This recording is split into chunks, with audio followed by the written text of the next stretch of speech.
ভাসছে বাড়িঘর, রাস্তাঘাট। প্রচণ্ড ঝড়ে সৃষ্ট বন্যায় প্লাবিত আর্জেন্টিনার বন্দর নগরী বাহিয়া ব্লাঙ্কা।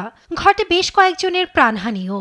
ক্ষতিগ্রস্ত হয়েছে রাস্তাঘাট ও সেতুসহ বেশ কয়েকটি অবকাঠামো। বাঁধভাঙা পানির ঢলে বিপর্যস্ত জনজীবন। বিদ্যুৎ বিচ্ছিন্ন হয়ে পড়ে বহু মানুষ।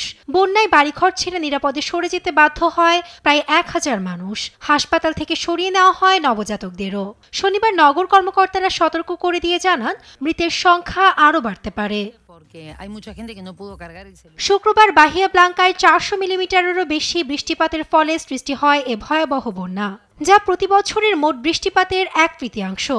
বন্যার তীব্র স্রোতে ভেসে গেছে স্থানীয়দের গাড়ি। এ সময় উদ্ধার অভিযানে নামে দেশটির সেনাবাহিনী। হেলিকপ্টার ও অ্যাম্বুলেন্সের পাশাপাশি খাবার ও পানি পাঠানো হচ্ছে দুর্গত এলাকায়। এখানে নিচের দিকে পানি অন্তত 2 মিটার। বর্তমান পরিস্থিতিতে শহরে প্রয়োজনীয় উদ্ধারকর্মী প্রবেশে বিঘ্ন সৃষ্টি হচ্ছে।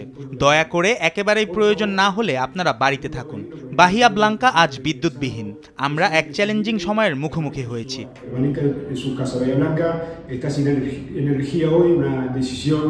আর্জেন্টিনার প্রেসিডেন্ট জাভিয়ার মিলে শনিবারের সকল কর্মসূচি বাতিল করে বাহিয়া ব্লাঙ্কার বন্যার দিকে মনোযোগ দিয়েছে বলে জানান তার মুখপাত্র ম্যানুয়েল আদর্নি। অন্যদিকে আর্জেন্টিনার নিরাপত্তা মন্ত্রী প্যাট্রিসিয়া বুলরিচ ও প্রতিরক্ষা মন্ত্রী লুইস পেট্রি বন্যা কবলিত শহরটি পরিদর্শন করেন। কর্মকর্তারা সতর্ক করে দিয়ে জানান, মৃতের সংখ্যা আরও বাড়তে পারে।